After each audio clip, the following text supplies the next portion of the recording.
The year is 2016, and the NFL is still picking up the pieces from one of the most confusing, chaotic, and unforgettable finishes the sport has ever seen. Carolina had just gone 15-1 as Cam Newton popularized the dab. One Super Bowl loss later, though, the swagger suddenly sounded a little different. In Denver, meanwhile, the Lombardi Trophy sat inside a building that suddenly felt empty. Peyton Manning was gone, riding off into retirement after one final wobbly legendary ride.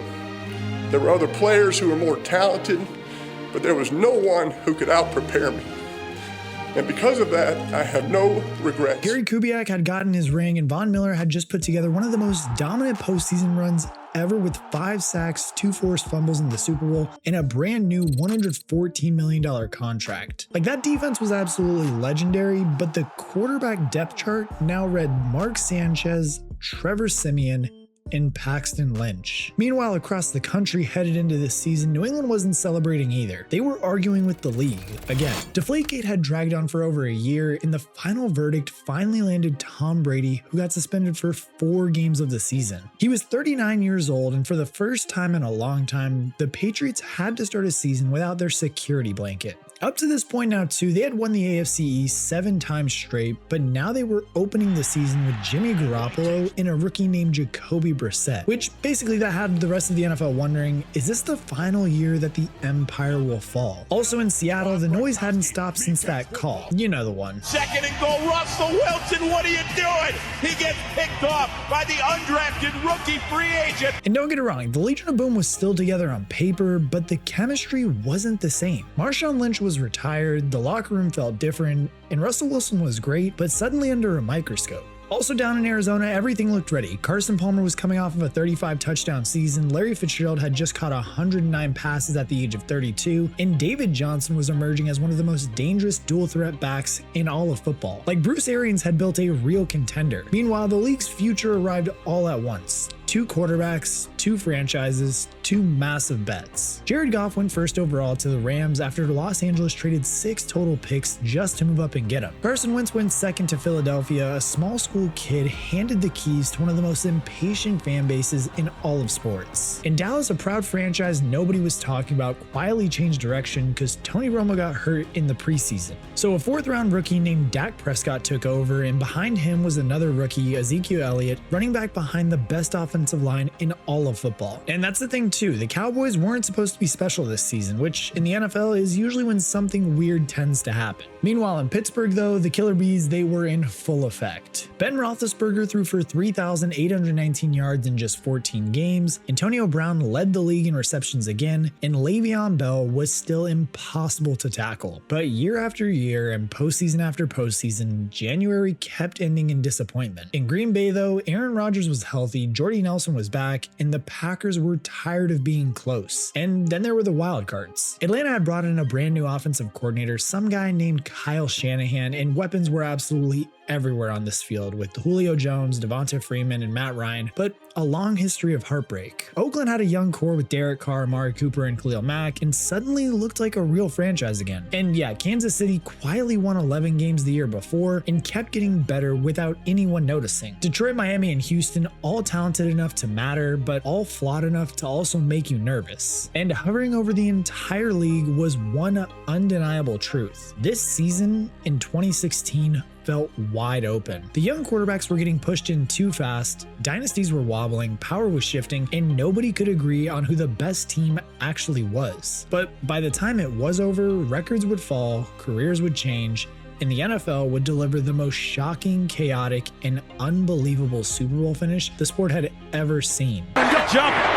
What a game! Patriots win the Super Bowl!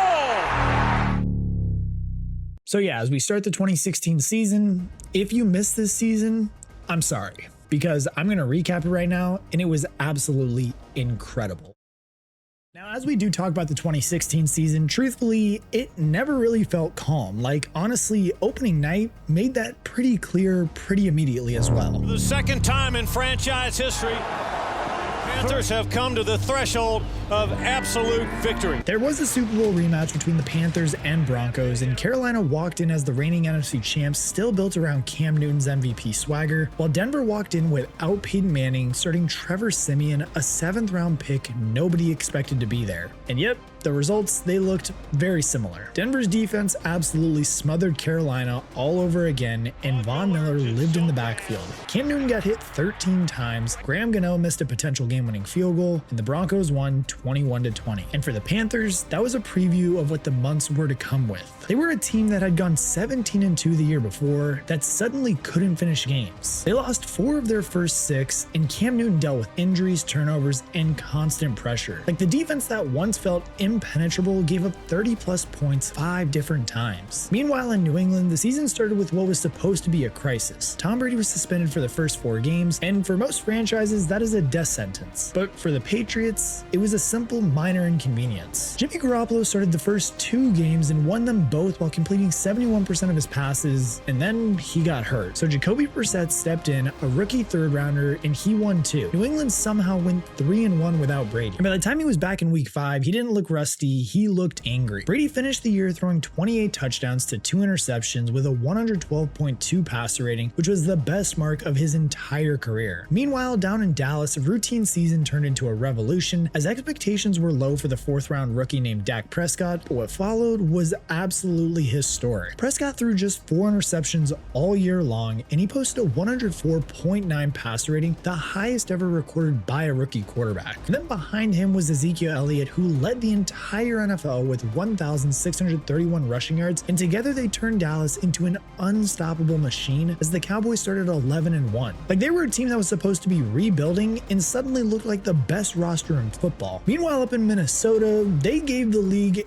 just whiplash. Like, right before the season, Teddy Bridgewater suffered a devastating knee injury, and Minnesota scrambled and traded a 1st-round pick for Sam Bradford just days before week 1. And yeah, most people, they were expecting a rough transition, but instead the Vikings exploded out of the gate, starting 5-0. Mike Zimmer's defense looked absolutely terrifying, leading the league in points allowed through the first month as they beat Aaron Rodgers and the Packers on national TV, and they looked like a legitimate Super Bowl threat. And then the season caught up to them. The offensive line fell apart, Sam Bradford became the most hit quarterback in football, and the Vikings lost 8 of their last 11 games. So yeah, one of the best stories in September slowly turned into one of the biggest collapses of the year. And while Minnesota was fading, Atlanta quietly became a problem. Not just because they were good, but because they were historically good. Matt Ryan threw for 4,944 yards and 38 touchdowns. Julio Jones averaged over 100 receiving yards per game, and Atlanta scored 540 points, the 7th most in NFL history at the time. Like, the crazy part is too, is they dropped 40 or more points 4 different times. However, in Green Bay, the opposite was happening, as for years the Packers have been the model of stability, and in 2016 they looked broken because by late November they were 4-6. Aaron Rodgers had thrown 16 interceptions, the most he had thrown in a season since 2010, and Lambeau Field suddenly didn't feel invincible anymore. Out west though, a franchise long considered irrelevant finally came back to life as the Oakland Raiders entered the 2016 season having not made the playoffs since 2002, but by December they looked like one of the most dangerous teams in football. Derek Carr threw 28 touchdowns and engineered 7 fourth-quarter comebacks. Amari Cooper and Michael Crabtree formed one of the league's best receiving duos, and week after week they won ugly, gritty, late-game battles. In fact, the Raiders went 12-3 in games decided by 1 score during this season, so they were pretty good. In Seattle though, the Seahawks, they were still the Seahawks, but not quite the same version. Russell Wilson played most of the season on a bad ankle and a bad knee, and the offense never found consistency. Like, the once dominant Legion of Boom started showing some cracks as well. And don't get me wrong, they still won 10 games, but for the first time in years, they looked beatable. And then there were the Kansas City Chiefs of this season, who probably were the most overlooked contender all year long. Like, while other teams were grabbing headlines, Kansas City just kept stacking wins. They finished 12-4 with the league's 2nd best record. And that's the thing too, Alex Smith didn't put up flashy numbers, but he didn't need to. Tyreek Hill emerged as a game-breaking weapon, Travis Kelce turned into a matchup nightmare, and Eric Berry made game-changing plays that flipped entire Sundays. The Chiefs won with defense, special teams, and absolute discipline. They were the team nobody wanted to play, even if nobody was talking about them. And that's the thing about the 2016 regular season as it wrapped up. The NFL during that time looked like just an absolute highlight reel of extremes from from the NFC to the AFC, it didn't matter. Like on one end, you had quarterbacks like Matt Ryan, Aaron Rodgers, and Dak Prescott carrying their teams to heights few expected. And at the other end of the spectrum were teams like the New York Jets coming off of a 10-6 campaign in 2015 that self-sabotaged their season, cycling through 4 quarterbacks and finishing in the basement of the AFC East. You also had the Carson Palmer-led Cardinals coming off of an NFC Championship appearance in 2015 that fell flat on their face as their offense was hampered by injuries and just overall inconsistencies. But at the same time, some teams did overperform in quieter but much more impressive ways. Take the Miami Dolphins for example. They were under first-year head coach Adam Gase, who made the playoffs for the first time since 2008, even while losing Ryan Tannehill to injury mid-season. Meanwhile, the Houston Texans quietly won their division despite losing J.J. Watt for the season, proving that team discipline and coaching can sometimes carry a team further than star power alone. And when it came to individual accolades as well, Matt Ryan cemented his place as the league's MVP, a well-earned reward for orchestrating one of the most prolific offenses in recent memory. But that's the thing, as the playoffs did approach, the question kind of just loomed around everybody's head it wasn't about stats or records or who was the MVP, it was about which team could survive the sudden death gauntlet. Like which players would rise to the occasion and who would seize ultimate glory in Super Bowl 51 in Houston. The wildcard round of this season, the Oakland Raiders had spent the season looking like the future of the AFC, 12 wins, a young star quarterback, in their first playoff berth in 14 years. Then December happened though. Derek Carr broke his leg in week 16, backup Matt McGloin got hurt the very next week, and suddenly Oakland's season rested on Connor Cook, a rookie who had never started an NFL game. And that's the thing about Connor Cook. This was his first career start in the NFL.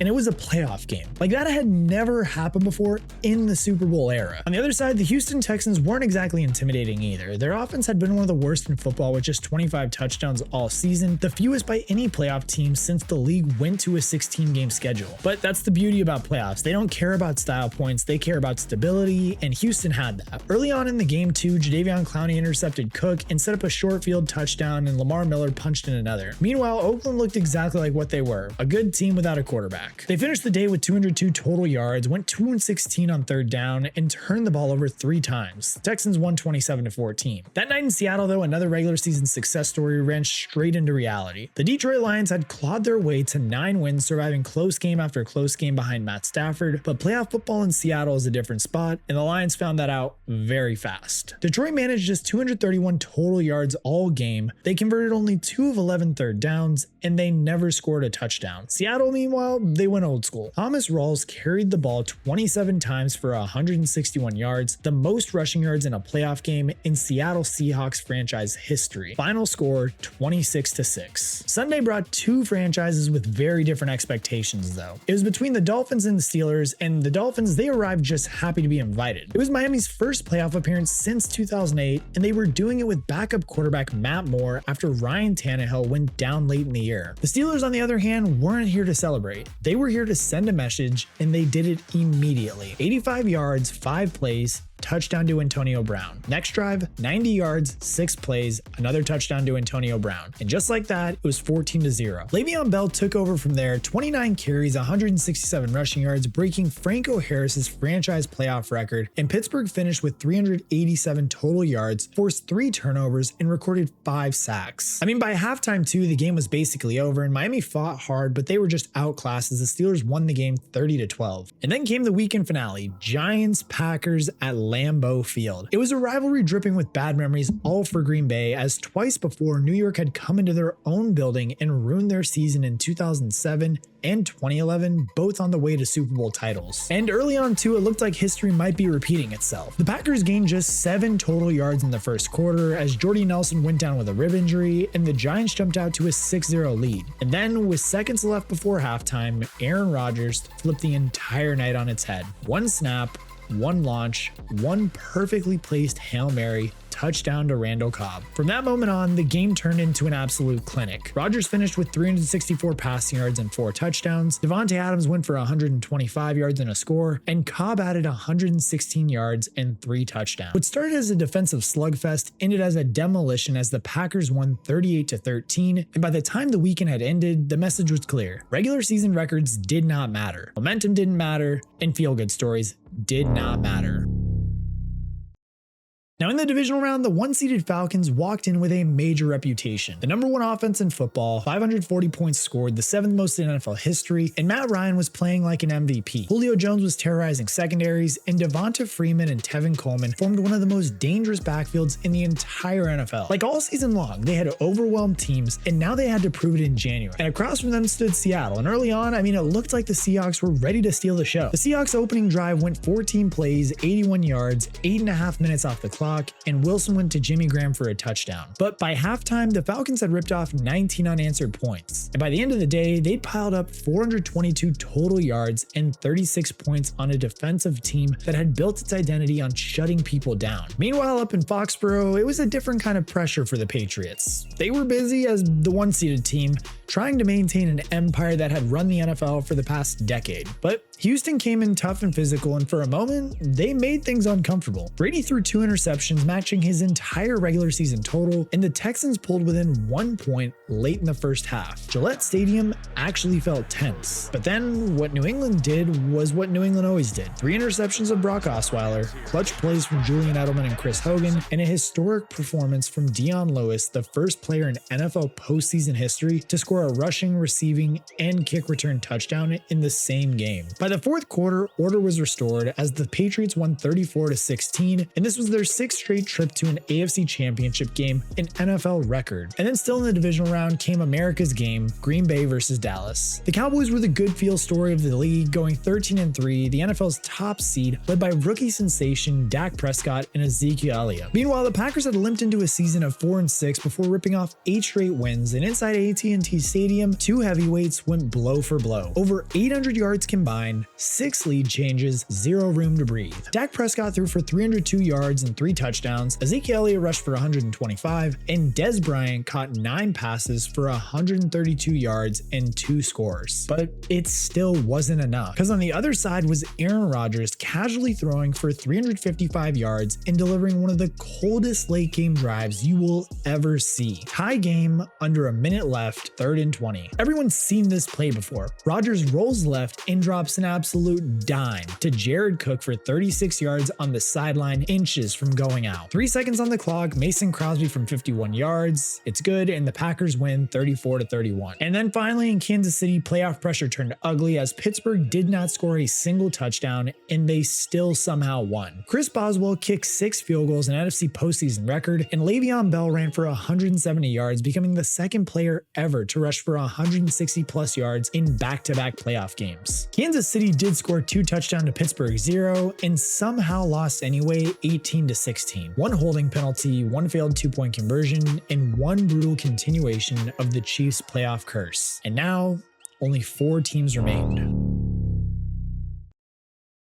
In the NFC Championship game and against the Packers, Atlanta scored on 8 of their first 9 drives as they piled up nearly 500 yards of offense, converted 10 of 13 third downs, and by the time the game had ended, Matt Ryan had thrown for 392 yards and 4 touchdowns. Julio Jones had gone absolutely nuclear with 9 catches, 180 yards, 2 touchdowns, including a 73-yard score that officially turned the game into a party. And it was pretty much a rout too. The final score read 44-21, and Atlanta was headed to its first Super Bowl since 1998. A few hours later, though, on the other side of the country, the mood was very different. Foxborough in January, cold, gray, predictable. Tom Brady and Bill Belichick hosting yet another AFC Championship game, and across from them stood Pittsburgh, built around the league's most dangerous trio, Ben Roethlisberger, Antonio Brown, and Le'Veon Bell. They were a team that wanted to bully its way to a Super Bowl the old-fashioned way by running the football and controlling the clock. But 2 plays into the game, everything changed for the Steelers because Le'Veon Bell went down with an injury. And when he went down with that injury too, so did Pittsburgh's entire identity. So New England smelled blood, and Brady carved them up for 384 yards and 3 touchdowns. Chris Hogan, a former lacrosse player turned wide receiver, had the game of his life with 180 receiving yards and 2 scores. Julian Edelman kept the chains moving, LeGarrette Blount finished drives, and the Patriots methodically pulled away. By the time the fourth quarter rolled around, the outcome was no longer in doubt as the Patriots won 36-17, so it was another AFC title, another Brady Belichick masterpiece, and their 7th Super Bowl appearance together. And when the dust had settled, only 2 teams were left standing, Atlanta and New England.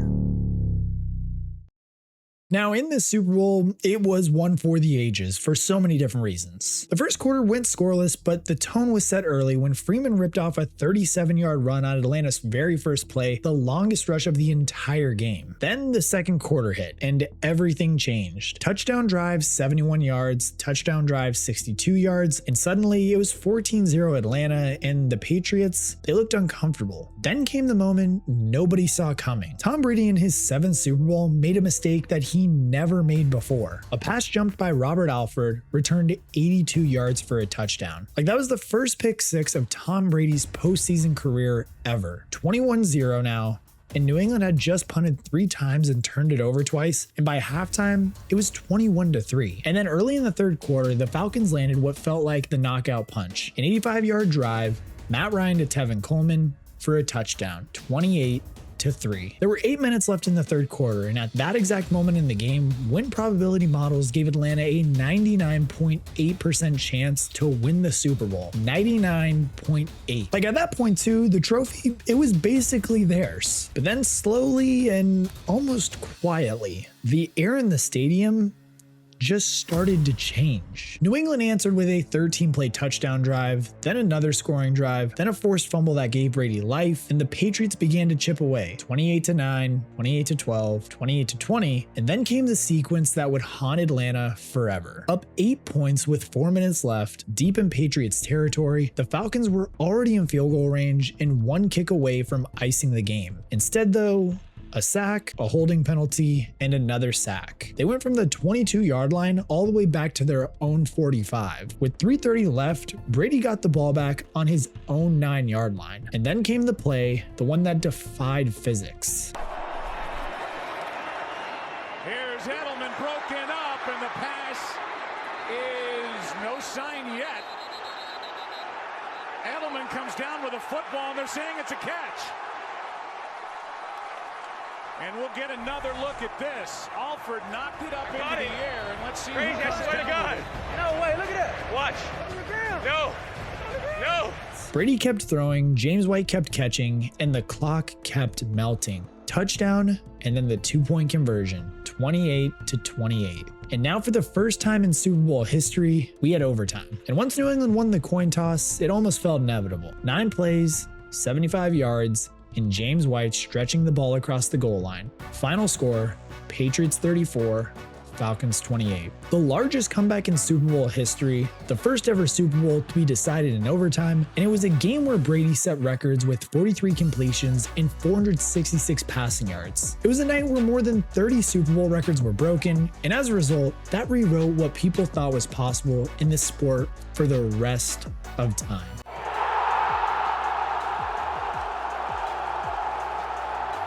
So yeah, again, like I said at the beginning of the video, if you missed the 2016 season, I'm sorry.